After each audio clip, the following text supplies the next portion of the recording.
이곳은 독일의 한 대학교 강의실. 강의실을 가득 메운 학생들 사이에는 중국어를 전공하는 한 여학생이 있습니다. 그녀는 단순한 호기심으로 이곳 특별 강연에 참석했습니다. 하지만 그 순간 아무도 예상하지 못했습니다. 이 한 시간의 강연으로 인해 그녀의 인생은 통째로 뒤집어졌습니다. 독일 최고의 한국학 권위자인 베르너 사세 교수의 목소리가 강의실에 울려 퍼지는 순간 그녀의 눈빛이 변하기 시작했습니다. 도대체 그녀는 무엇을 발견한 걸까요? 한 외국인의 예기치 못한 운명의 이야기, 지금 바로 시작하겠습니다. 잠깐, 단 1초면 충분합니다. 좋아요 버튼을 눌러주시면 감동 PD 채널에 큰 힘이 됩니다. 안녕하세요. 독일에서 교사를 하고 있는 바네사 슈미트입니다. 요즘은 전 세계적으로 한국 문화가 인기를 끌고 있지만 제 대학 시절만 해도 한국은 정말 멀게만 느껴지는 나라였어요. 주변 친구들 중에는 케이팝이나 한국 드라마에 푹 빠진 친구들도 있었지만 저는 그런 것들에 전혀 관심이 없었죠. 오히려 전공 공부에 매진하느라 아시아의 대중문화를 즐길 여유도 흥미도 없었던 것 같아요. 그러다 3학년 때였나요? 평소처럼 수업을 듣던 중에 동아시아 언어학 강연이 열린다는 공지를 보게 됐어요. 굳이 참석하지 않아도 되는 강연이었지만 새로운 관점을 접할 수 있을 것 같아 가벼운 마음으로 참석하기로 했죠. 강연장에 들어서 보니 예상과는 다르게 여러 학과 학생들로 금세 자리가 가득 찼어요. 사세 교수님께서 단상에 올라오셔서 한국어에 대한 강연을 시작하셨는데 특히 한국어가 사회적 관계와 감정이 자연스럽게 녹아있는 언어라는 설명이 인상 깊었어요. 단순한 의사소통 수단을 넘어서 말하는 사람과 듣는 사람의 관계성이 언어 속에 고스란히 담긴다는 점이 무척 새롭게 다가왔거든요. 교수님께서는 특히 한국어의 높임말과 반말 체계에 대해 강조하셨어요. 상대방의 나이와 사회적 지위, 친밀도에 따라 말투가 달라지는 것이 한국 사회에서 얼마나 중요한 의미를 지니는지 설명해 주셨죠. 그래서 한국어를 배운다는 건 단순히 언어만 익히는 게 아니라 그 속에 담긴 한국인들의 예의범절과 섬세한 감정의 결도 함께 이해하는 과정이라고 하셨어요. 저는 그 말씀을 듣고 무척 놀랐어요. 독일어에도 비슷한 의미를 지닌 단어들이 있지만 한국어처럼 미세한 차이로 의미가 달라지는 경우는 드물거든요. 가령 한국어로 색을 표현할 때는 상황과 뉘앙스에 따라 단어가 다양하게 쓰이잖아요. 그냥 노랗다가 아니라 누렇다, 누르스름하다, 노르스름하다처럼 미묘한 차이를 담아낼 수 있고 빨갛다 역시 시뻘겋다, 발그스름하다처럼 색의 밝기와 강도까지 세밀하게 구분할 수 있죠. 이렇게 같은 뜻이라도 어휘 하나로 뉘앙스를 섬세하게 표현할 수 있다는 점이 무척 매력적으로 다가왔어요. 작은 표현 하나에도 말하는 사람의 감정이나 상황이 자연스럽게 녹아든다는 게 정말 신기했거든요. 다음으로 이어진 교수님의 설명은 제 호기심을 더욱 자극했어요. 한국어가 다양한 감각을 생생하게 표현하는 언어라는 거였죠. 예를 들어 쾅쾅, 반짝반짝, 아장아장 같은 의성어와 의태어가 발달해 있어서 단어 하나만으로도 상황이 눈앞에 그려지는 것 같다고 하셨어요. 이런 특징은 일상 대화는 물론 문학에서도 큰 힘을 발휘한다고 하시더라고요. 시각, 청각, 심지어 촉감까지 단어로 표현할 수 있다니 저는 그 풍부한 표현력에 완전히 매료되고 말았죠. 얼마 전 한강 작가님께서 노벨 문학상을 수상하신 소식을 들었을 때 한국어 교사로서 더없이 기뻤어요. 전 세계가 한강 작가님의 수상 소식에 주목하는 걸 보면서 한국어가 지닌 표현력과 그 깊이를 다시 한번 실감하게 됐습니다. 그동안 한국 문학이 세계 무대에서 크게 주목받지 못했던 건 한국어의 섬세하고 다채로운 표현들이 번역 과정에서 온전히 전달되기 어려웠기 때문이라고 봐요. 이제야 한국어와 한글이 가진 독창성과 아름다움이 세계적으로 인정받게 된 것 같아 무척 감격스럽습니다. 다시 교수님의 설명으로 돌아가 보면 마지막으로 한국어 발음에 대해 말씀해 주셨어요. 한국어는 독일어와는 달리 부드럽고 조용한 소리로 이루어져 있어서 듣기에 편안하고 자연스러운 느낌을 준다고 하셨죠. 실제로 강연 내내 한국어 발음을 듣고 있자니 그 부드럽고 유연한 발음의 매력에 이끌려 저도 모르게 따라 해보고 싶다는 생각이 들더라고요. 강연이 끝나고 집으로 돌아가는 길에 처음으로 진지하게 한국어를 배워보고 싶다는 생각이 들었어요. 단순히 언어를 배우는 것을 넘어서 한국어에 녹아있는 인간관계의 예절과 다채로운 감각적 표현, 그리고 독특한 소리의 매력을 직접 경험해보고 싶었거든요. 문자 이상의 것, 감정과 문화가 깃든 언어라는 생각이 자꾸만 마음에 맴돌았죠. 그날 이후로 본격적인 한국어 공부를 결심했고 집에 돌아가자마자 한국어와 한국 문화를 배울 수 있는 곳을 찾아보기 시작했어요. 다행히도 우리 학교에 세종학당이 있다는 걸 알게 됐고 바로 수강 신청을 했죠. 첫 수업날 한글의 자음과 모음을 배우기 시작했는데 겉보기엔 단순해 보였지만 막상 발음하려니 생각보다 훨씬 어려웠어요. 특히 독일어에 없는 발음들, 예를 들면 리을과 니은, 시옷과 쌍시옷 같은 미세한 차이를 내려고 할 때마다 입술과 혀가 마비된 것처럼 마음대로 움직여주질 않았어요. 한국어의 발음 방식이 독일어와는 너무 달라서 매 단어가 마치 처음 듣는 소리처럼 느껴졌죠. 듣기만 할 땐 그토록 매력적이었던 발음들이 막상 직접 해보려니 끊임없이 좌절감을 안겨주는 장애물이 되어버렸어요. 기초 발음을 조금씩 익혀갈 무렵 또 다른 큰 산이 기다리고 있었죠. 바로 존댓말과 반말 체계였어요. 선생님께서 상대방의 나이와 지위에 따라 달리 써야 하는 다양한 어미와 표현들을 설명해 주셨는데 독일어에는 없는 이런 체계가 처음엔 너무나도 낯설었어요. 간단한 인사말조차 안녕하세요, 안녕, 잘 지내셨어요? 등 상황에 따라 달라지는 걸 익히기가 쉽지 않았죠. 게다가 먹다라는 기본적인 동사조차 윗사람에게는 드시다나 잡수시다로 바꿔 써야 한다니 도대체 얼마나 많은 높임말을 익혀야 하는 걸까 하는 생각에 한숨만 나왔어요. 처음엔 한국어가 인간관계를 섬세하게 표현할 수 있다는 점에 반했지만 막상 배우고 보니 상황에 맞는 적절한 표현을 골라 쓰는 게 결코 만만치 않더라고요. 수업이 끝날 때마다 헷갈리는 어미들 때문에 머리가 복잡해졌고 과연 내가 이 언어를 제대로 익힐 수 있을까 하는 의구심이 들기 시작했어요. 특히 대화할 때마다 상대방의 나이나 직위를 먼저 파악하고 거기에 맞는 표현을 골라 써야 한다는 게 너무 부담스러웠어요. 단순히 표현을 외우는 걸 넘어서 상황에 맞는 말을 골라 쓰는 게 이렇게나 어려울 줄은 정말 몰랐죠. 이건 말로 표현하는 존중의 방식이에요. 조금씩 익숙해질 거예요. 선생님은 그렇게 다독여 주셨지만 제겐 여전히 넘기 힘든 산처럼 느껴졌어요. 게다가 한국어의 풍부한 의성어와 의태어도 저를 계속 괴롭히는 것 같았어요. 앞서 말씀드렸듯이 한국어는 감각을 구체적으로 묘사하는 표현이 정말 많아서 단어 하나로도 생생한 장면을 그려낼 수 있잖아요. 쾅쾅, 똑똑, 아장아장 같은 말만으로도 소리와 움직임이 눈앞에 보이는 것 같은데 막상 그 상황에 딱 맞는 표현을 골라 쓰려니 그게 또 여간 어려운 게 아니었어요. 한국어의 다채로운 표현력이 매력적이긴 했지만 그걸 자연스럽게 쓰는 데는 생각보다 오랜 시간이 필요했어요. 하나의 표현을 문맥에 맞게 쓰려면 미묘한 차이까지 이해해야 했고 그 과정에서 한국어가 정말 깊이 있는 언어라는 걸 새삼 깨닫게 됐죠. 수업이 진행될수록 한국어 문장 구조의 유연성도 저를 헷갈리게 했어요. 독일어는 대체로 정해진 순서대로 문장을 만들어가는데 한국어는 말하는 사람의 의도에 따라 원하는 부분을 앞으로 내세워 강조하는 경우가 많더라고요. 나는 사과를 먹는다와 사과를 나는 먹는다처럼 어순이 자유롭다는 걸 배웠을 때는 신기했는데 막상 문장을 만들어 보려니 매번 고민하느라 시간만 잡아먹었죠. 이렇게 한국어를 배우면 배울수록 새로운 어려움에 부딪혔는데 신기하게도 오히려 더 배우고 싶은 마음이 커져갔어요. 한국어는 분명 어려운 언어였지만 그만큼 매력적인 언어이기도 했거든요. 쉽진 않았지만 한국어만의 독특한 매력을 하나씩 발견해가면서 끝까지 해보자는 오기가 생겼어요. 한국어 공부가 중급 단계에 접어들 무렵 제 인생의 터닝포인트가 된 김미정 선생님을 만났어요. 김 선생님의 수업은 단순히 문법과 어휘를 넘어서 한국어에 담긴 역사와 철학, 그리고 인간관계의 감정과 예의를 함께 가르쳐 주셨거든요. 그 수업을 통해 한국어가 단순한 언어가 아닌 한국인의 마음과 삶의 철학이 깊이 스며든 소중한 가치라는 걸 깨닫게 됐죠. 그날도 수업이 끝나고 아직도 이해가 잘 안 되는 존댓말과 반말 체계에 대해 김 선생님께 여쭤봤어요. 같은 뜻인데도 상황에 따라 표현이 달라져야 하는 게 너무 낯설고 복잡하게 느껴졌거든요. 선생님, 한국어는 왜 같은 말도 상대에 따라 다르게 써야 하나요? 독일어는 친구한테든 부모님한테든 그냥 오늘 잘 지냈어? 라고 하면 되는데 한국어는 왜 사람마다 다르게 말해야 하는지 모르겠어요.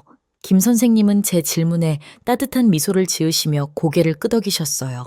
좋은 질문이에요, 바네사 씨. 독일에서는 안부 인사할 때 잘 지내니? 라는 한 가지 표현으로 모든 사람한테 인사할 수 있죠. 하지만 우리말은 조금 달라요.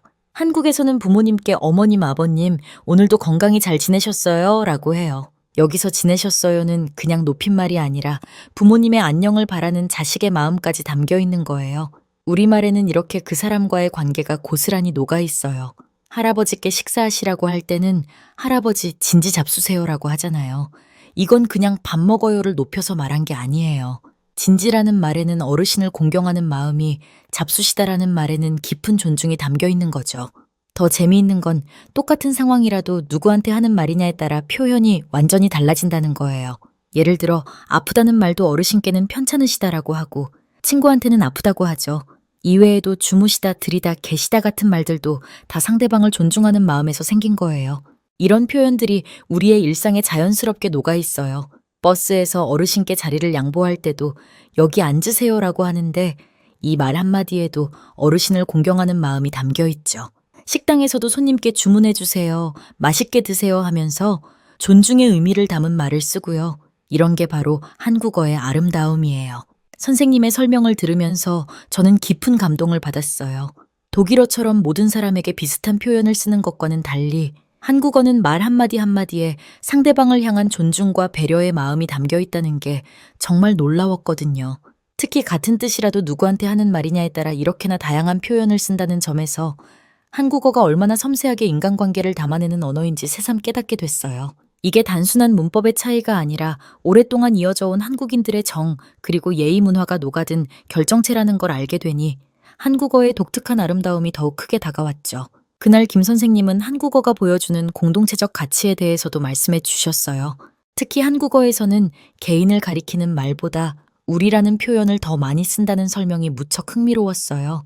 한국에서는 집이나 가족을 말할 때 내 집, 내 가족이라고 하지 않고 대부분 우리 집, 우리 가족이라고 한다고 하시더라고요.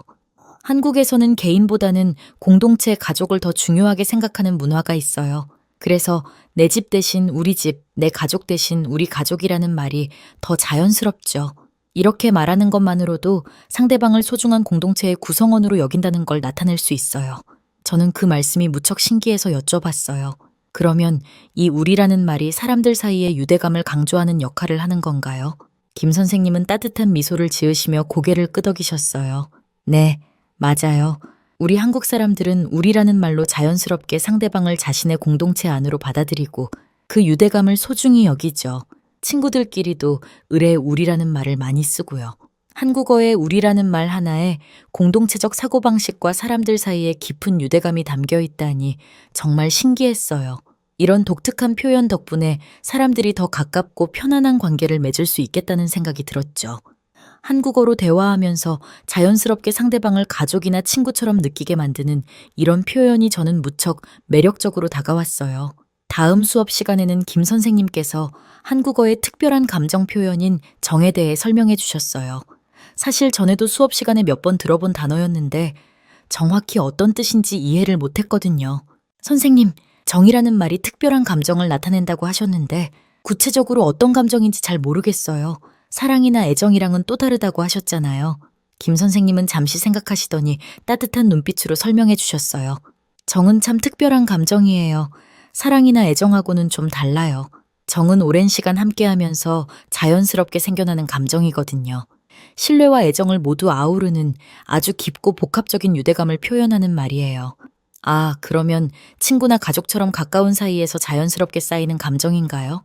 김 선생님은 환한 미소를 지으시며 고개를 끄덕이셨어요. 맞아요. 예를 들어서 오래된 친구랑 약간 다퉜다고 해도 그 친구에 대한 정 때문에 금방 화해하게 되는 경우가 많거든요. 정은 시간이 흐르면서 차곡차곡 쌓이는 감정이라 우리 한국 사람들은 그 정을 참 소중하게 여기고 관계도 오래 지속하려고 하죠. 정이란 말이 그저 감정을 나타내는 게 아니라 관계를 소중히 여기고 이어가려는 깊은 마음까지 담고 있다는 설명이 무척 인상 깊었어요. 한국어가 사람 사이의 유대를 이렇게 특별하게 표현한다는 걸 알게 되니 이 정이라는 걸 직접 느껴보고 싶어서 한국어를 더 깊이 배우고 싶다는 마음이 커졌죠. 김미정 선생님과의 만남은 제 한국어 공부에 정말 큰 전환점이 됐어요. 한국어가 단순히 대화를 나누기 위한 언어가 아니라 사람과 사람 사이의 존중과 유대감을 담아내는 특별한 언어라는 걸 알게 됐거든요. 한국어를 배우는 게 곧 한국인의 마음과 그들이 소중히 여기는 관계를 이해하는 과정이라는 걸 깊이 느낄 수 있었죠. 김 선생님을 만난 후로는 한국어에 대한 제 열정이 날이 갈수록 커져갔어요. 이제는 단순히 언어를 배우는 게 아니라 그 속에 담긴 사람 사이의 관계와 감정, 문화까지 배우고 있다는 생각이 들었거든요. 선생님께서 설명해 주셨던 정이라는 감정도 우리라는 말에 담긴 공동체 의식도 조금씩 제 마음속에 스며들기 시작했어요. 한국어를 배우면서 그 깊이를 알아가고 그들의 문화를 이해하고 존중하게 된 거죠. 어느새 한국어는 제게 정말 특별한 존재가 되어 있었어요. 그러다 문득 제가 배운 한국어의 가치를 다른 사람들과도 나누고 싶다는 마음이 강하게 들었어요. 한국어는 그 자체로도 아름답지만 그 안에 담긴 한국인의 정서와 가치를 다른 사람들한테도 전해주고 싶었거든요. 이렇게 좋은 걸 나만 배우고 끝내기엔 너무 아깝지 않을까? 내가 느낀 이 감동을 다른 사람들도 경험하게 해주고 싶다는 생각이 자꾸만 들었죠. 그래서 한국어 교원 자격증을 따서 독일에서 한국어를 가르치기로 마음먹었어요. 쉽지 않은 도전이었지만 지금까지 배운 걸 다른 사람들한테 전해주고 싶다는 바람이 점점 커졌거든요. 제가 한국어를 통해 느낀 감동과 깨달음을 독일의 학생들과도 나누고 싶었어요. 하지만 자격증을 따는 과정은 생각보다 훨씬 힘들었어요. 자격증을 취득하려면 한국어를 아는 것만으로는 부족하고 교육자로서의 자질도 갖춰야 했거든요. 한국어를 배우는 것과 그걸 가르치는 건 완전히 다른 영역이라는 걸 금방 깨달았죠. 문법을 정확하게 설명하고 학생들 수준에 맞춰서 쉽게 풀어내는 법을 배우는 게 또 다른 도전이었어요. 학생들이 어려워할 만한 부분을 미리 찾아내고 그 어려움을 잘 극복할 수 있게 도와주는 것도 생각보다 쉽지 않더라고요. 수업을 진행하는 방법도 배워야 했어요. 학생들 눈높이에 맞춰서 수업을 구성하고 지루해하지 않도록 재미있는 예시도 준비해야 했는데 이런 과정을 겪으면서 제 자신이 조금씩 성장하고 있다는 느낌이 들었죠. 그래도 가끔은 스스로가 불안할 때가 있었어요. 내가 정말 한국어를 제대로 가르칠 수 있을까? 한국인도 아닌 내가 과연 한국어의 깊이를 온전히 전달할 수 있을까? 이런 불안감과 긴장이 자주 찾아왔죠. 그럴 때마다 김 선생님이 한국어를 가르치실 때 보여주셨던 열정과 섬세함을 떠올리면서 마음을 다잡았어요. 나도 언젠가 김 선생님처럼 학생들한테 한국어의 진짜 매력을 전해줄 수 있는 선생님이 되고 싶다는 다짐도 하고요. 2년간의 준비 끝에 드디어 시험날이 다가왔어요. 시험장에 들어서는 순간부터 심장이 떨리더라고요. 그동안 열심히 준비했던 것들을 하나하나 떠올리면서 할 수 있다고 계속 마음을 다잡았죠. 필기 시험을 치르고 모의 수업 시연도 하고 마지막 면접까지 무사히 끝냈을 때는 정말 안도감이 밀려왔어요. 시험 결과를 기다리는 2주가 왜 그렇게 길게 느껴지던지 하루에도 몇 번씩 합격자 발표 날짜를 확인하고 밤마다 시험장에서 있었던 일을 되짚어보며 잠 못 이루던 날들이 이어졌어요. 면접 때 이렇게 답했어야 했나, 모의 수업은 더 잘할 수 있었을 텐데 하는 생각에 마음이 조마조마했죠. 매일 아침 눈을 뜰 때마다 오늘이 발표날인가 하는 생각에 가슴이 두근거렸고 휴대폰 알림 소리만 들려도 가슴이 덜컥 내려앉았어요. 시험 준비하느라 밤새웠던 인연이 주마등처럼 스쳐 지나가고 혹시 불합격하면 어떡하나 하는 불안감에 식은땀이 나기도 했죠. 그러다 드디어 합격 통지를 받았을 때는 정말 눈물이 날 것 같더라고요. 그동안의 노력이 헛되지 않았다는 생각에 가슴이 벅찼어요. 드디어 자격증을 받고 첫 수업을 준비하면서는 정말 가슴이 두근거렸어요. 이제 제가 직접 학생들한테 한국어의 매력을 알려줄 차례라고 생각하니 설레기도 하고 긴장도 되었어요. 그런데 수업을 시작하고 얼마 안 지나서 전혀 예상 못했던 어려움을 마주하게 됐어요. 대부분의 학생들이 케이팝이나 한국 드라마에 관심이 있어서 한국어를 배우기 시작하지만 공부가 조금씩 깊어지면서 지쳐가는 게 보이더라고요. 한글을 배우기 시작할 때에는 다들 재미있어 했는데 복잡한 문법이랑 존댓말을 배우기 시작하니까 점점 어려워하는 눈치였어요. 특히 존댓말이랑 반말을 구분하는 거나 여러 가지 조사랑 어미를 쓰는 게 쉽지 않아 보였죠.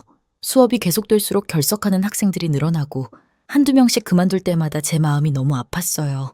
내가 한국어의 매력을 제대로 전달 못하고 있나? 학생들이 지루해하는 게 다 내 탓인가? 이런 생각이 자꾸 들면서 자신감도 점점 떨어지더라고요.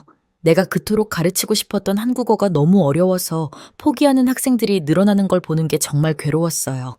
그러다가 어느 날 이 고민을 김미정 선생님께 털어놓게 됐어요. 이 마음을 진심으로 이해해 주실 분은 선생님밖에 없을 것 같았거든요.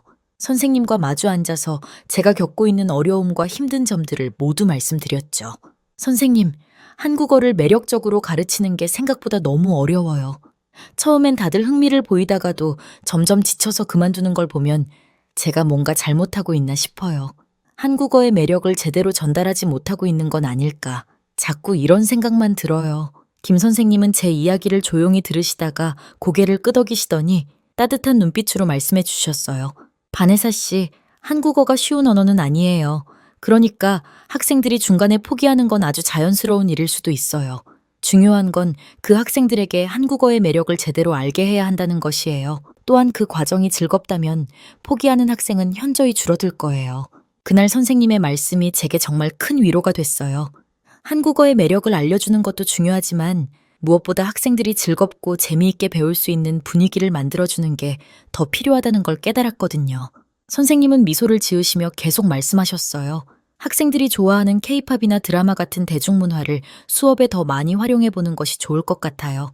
너무 무겁고 어려운 내용보다는 학생들이 한국어를 부담 없이 접하고 배우는 게 더 중요하니까요. 그날 밤 선생님 말씀을 곰곰이 되새기면서 한국어를 더 재미있게 가르칠 방법을 고민했어요. 학생들이 한국어를 즐기면서 배울 수 있다면 그 과정에서 자연스럽게 실력도 늘지 않을까 하는 생각이 들더라고요. 며칠 동안 고민한 끝에 학생들이 더 쉽고 재미있게 한국어를 배울 수 있는 여러 가지 방법을 시도해 보기로 했어요. 특히 학생들이 관심 있어 하는 케이팝이나 드라마, 예능 프로그램 같은 한국 대중문화를 수업에 적극적으로 활용하기로 했죠. 한국어가 그냥 언어가 아니라 한국 사람들의 문화와 생활이 담겨 있다는 걸 자연스럽게 느낄 수 있게요. 우선 한국 예능 프로그램을 보면서 대화 속에 나오는 쉬운 표현들을 익히고 서로 대화도 만들어 보는 시간을 가졌어요. 학생들이 프로그램 속 인사말이랑 유행어를 배우면서 웃고 즐기는 모습을 보니 그동안 제가 느꼈던 불안감이 조금씩 사라지는 것 같았어요. 단어 맞히기 게임이나 한국 예능처럼 이름표 떼기 미션을 수업에 적용해 보니 학생들이 훨씬 더 적극적으로 참여하더라고요. 새로운 수업 방식 덕분에 학생들 반응이 완전히 달라졌어요. 전에는 어려워하던 존댓말이나 복잡한 표현들도 게임을 하면서 자연스럽게 연습하다 보니 학생들 사이에서 웃음소리가 끊이질 않더라고요. 선생님, 이렇게 배우니까 전보다 훨씬 재미있고 쉬워요. 라는 학생들의 말을 들을 때마다 가슴이 따뜻해졌어요. 숙제를 내줄 때도 이제는 아무도 표정을 찡그리지 않더라고요. 이런 모습을 보면서 정말 뿌듯했죠. 수업 방식이 바뀌면서 출석률도 눈에 띄게 좋아지고 매주 밝은 얼굴로 교실에 들어오는 학생들을 보면서 저도 한층 더 성장하는 것 같았어요. 드디어 제가 전하고 싶었던 한국어의 매력을 학생들과 제대로 나누고 있다는 생각에 가슴이 벅차더라고요. 그러면서도 매 수업이 끝날 때마다 초심을 되새기게 됐어요. 한국어는 그저 말을 주고받는 도구가 아니라 한국인의 가치와 마음을 전하는 매개체라는 걸 잊지 말자고 다짐하게 됐거든요. 김 선생님 말씀처럼 한국어는 사람과 사람 사이의 예의를 담고 정을 나누는 언어잖아요. 제가 처음 한국어를 배웠을 때 느꼈던 그 감동과 설렘을 우리 학생들한테도 전해주고 싶었어요. 이런 경험들을 하면서 앞으로도 계속 학생들이 한국어와 한국 문화를 더 친근하고 즐겁게 느낄 수 있는 방법을 찾아가야겠다는 마음이 커졌어요. 한국 예능이랑 놀이를 접목한 수업이 자리를 잡으면서 교실 분위기는 점점 더 활기차게 변했어요. 학생들끼리 자연스럽게 한국어로 이야기하고 수업 시간마다 웃음이 가득한 걸 보면서 가르치는 일이 정말 보람차다는 걸 느꼈죠. 어느새 저도 한국어 선생님으로서 조금씩 성장하고 있다는 자신감이 생기더라고요. 얼마 전에 김미정 선생님을 오랜만에 뵈었어요. 이야기를 나누던 중에 선생님께서 뜻밖의 말씀을 하셨어요. 바네사 씨, 새로운 수업 방식 덕분에 학생들이 정말 활기차다는 얘기를 다른 선생님들로부터 여러 번 들었어요. 한국어 교육 공모전 접수가 시작됐다길래 바네사 씨가 생각나서 들렀는데 바네사 씨의 수업 방식을 많은 사람들 앞에서 발표해보는 건 어떨까요? 저는 깜짝 놀라서 웃으며 말씀드렸어요. 공모전에 나가라고요? 선생님도 아시다시피 저는 아직 많이 부족한데요. 저 같은 초보자보다는 경험 많은 베테랑 선생님들이 나가시는 게 더 좋지 않을까요? 그러자 선생님은 저를 따뜻하게 바라보시며 부드럽게 말씀하셨어요. 바네사 씨, 지금 하고 계신 수업 방식이 독창적이고 효과도 있다는 걸 스스로도 느끼고 계시잖아요. 처음에는 누구나 다 자신이 부족하다고 생각하기 마련이에요. 하지만 열심히 노력한 덕분에 이만큼 성장했고 또 그 변화를 바네사 씨만의 방식으로 이끌어냈잖아요. 그 과정에서 얻은 경험을 다른 선생님들과 나누어 보는 건 어떨까요? 김 선생님의 말씀을 듣고 나니 조금씩 용기가 생겼어요. 아직 부족한 점이 많지만 공모전 준비 과정에서 저 자신이 더 성장할 수 있을 것이라는 생각이 들었습니다. 며칠 뒤 김미정 선생님의 제안을 진지하게 고민하고 있던 중 수업 시간에 학생들이 먼저 공모전 얘기를 꺼냈어요. 알고 보니 한국어학당 게시판에 붙은 공모전 포스터를 보고 온 것이었어요. 한 학생이 수줍은 듯 조심스레 말을 꺼냈습니다. 선생님, 말씀드릴 게 있어요. 저희가 다 같이 얘기해봤는데 선생님이 공모전에 나가시면 정말 좋을 것 같아요. 솔직히 선생님 덕분에 저희가 한국어에 더 빠져들게 됐잖아요. 다른 학생들도 하나둘씩 고개를 끄덕이면서 응원을 해줬어요. 맞아요, 선생님. 저희도 선생님 수업이 너무 재미있고 특별해서 한국어가 더 좋아졌어요. 이런 수업을 더 많은 사람들이 알게 되면 좋을 것 같아요. 학생들의 진심 어린 응원에 가슴이 찡했어요. 그동안 가르치면서 보람을 느껴왔지만 제 수업이 학생들에게 이렇게 의미 있는 변화를 주고 있다는 걸 직접 듣게 되니 정말 감동이더라고요. 저도 모르게 미소가 지어지면서 고개를 끄덕였죠. 그래, 학생들이 이렇게까지 응원해주는데 그동안 내가 배운 걸 발표해보는 것도 나쁘진 않겠다. 그동안 가르치면서 느꼈던 보람과 열정이 다시 떠오르면서 드디어 공모전에 도전해볼 용기가 생겼어요. 그래서 한국문화체육관광부에서 주최하는 교원 우수사례 공모전에 제 교수법을 소개하기로 했어요. 독일 학생들이 어떻게 한국어와 한국 문화를 더 즐겁게 배울 수 있었는지 그 효과를 자신 있게 보여주고 싶었거든요. 김 선생님과 학생들이 권유해주지 않았다면 도전할 생각도 못했을 텐데 이제는 제 수업 방식에 대한 자신감을 가지고 무대에 서고 싶었습니다. 발표하는 날 한국에 직접 가서 심사위원분들 앞에서 교수법을 설명해야 한다는 생각에 무척 긴장됐어요. 하지만 학생들과 김미정 선생님의 응원이 정말 큰 힘이 됐죠. 그동안 준비했던 자료들을 심사위원분들께 하나씩 보여드리면서 우리 반 학생들의 변화와 성장 과정을 설명했어요. 그 순간 학생들과 함께했던 시간들이 떠올라 발표하는 내내 가슴이 벅차올랐어요. 발표를 마치고 자리로 돌아와 앉았는데도 심장이 계속 쿵쾅거렸어요. 다른 선생님들의 발표를 들으면서 아, 독일뿐만 아니라 전 세계에서 이렇게 많은 분들이 한국어를 가르치고 계시는구나 하는 생각이 들었죠. 각자 정말 훌륭한 교수법을 가지고 계셔서 수상은 꿈도 못 꿨어요. 심사 결과 발표 시간이 되어 자리에 앉아 있었어요. 다른 분들의 훌륭한 발표를 들었기에 그저 조용히 앉아 발표를 경청하고 있었죠.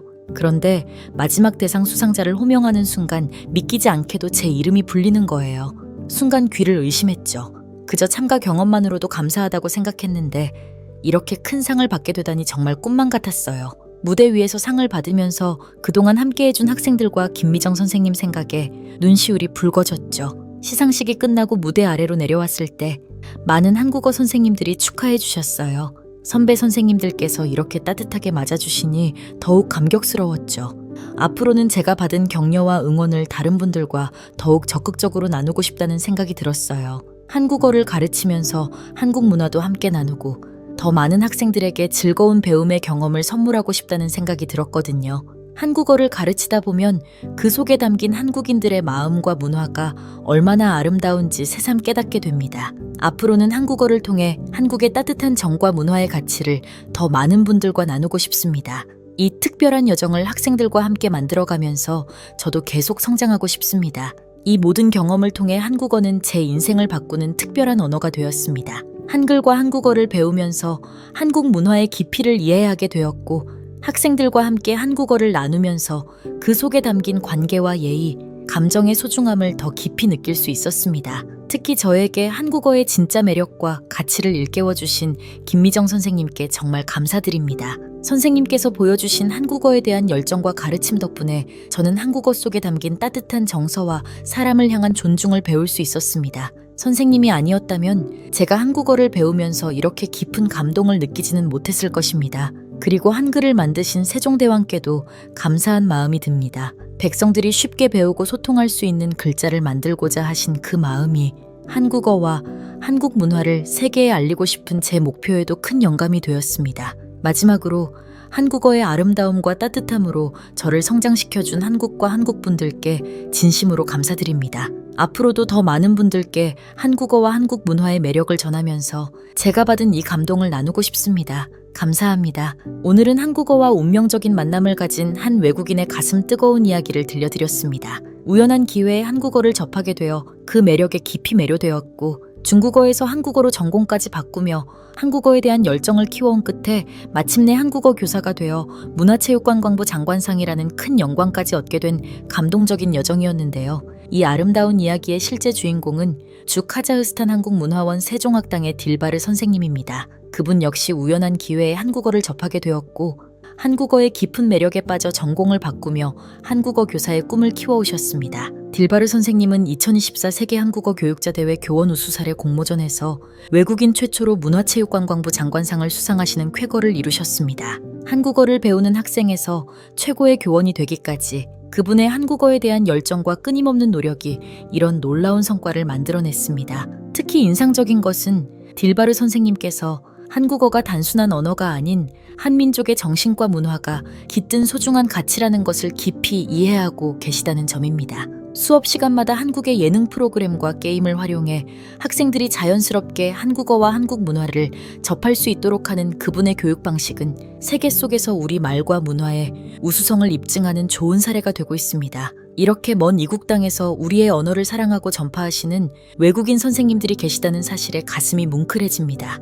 우리말과 글의 과학성과 우수성, 그리고 그 안에 담긴 한민족의 정서가 세계인들의 마음을 사로잡고 있다는 것이 자랑스러우면서도 동시에 우리 스스로도 우리말과 글의 가치를 더욱 소중히 여겨야겠다는 생각이 듭니다.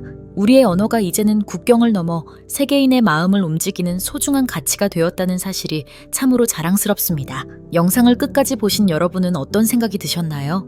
여러분의 생각을 댓글로 남겨주시길 부탁드리겠습니다.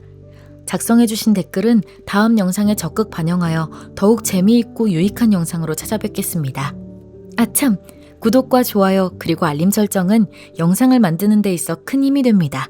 방금 시청하신 영상이 좋았다면 좋아요 한 번씩 눌러주시고 감동 PD 영상이 처음인데도 마음에 드셨다면 구독도 부탁드리겠습니다. 지금까지 감동 사연을 읽어드린 저는 감동 PD 강나영이었습니다. 앞으로도 여러분이 좋아하실 만한 해외 감동적인 사연을 많이 발굴해서 재미있고 감동적인 영상으로 만들겠습니다. 그럼 끝까지 시청해주신 여러분 사랑합니다. 늘 건강하시고 행복하시길 기도하겠습니다. 영상 시청해주셔서 진심으로 고맙습니다.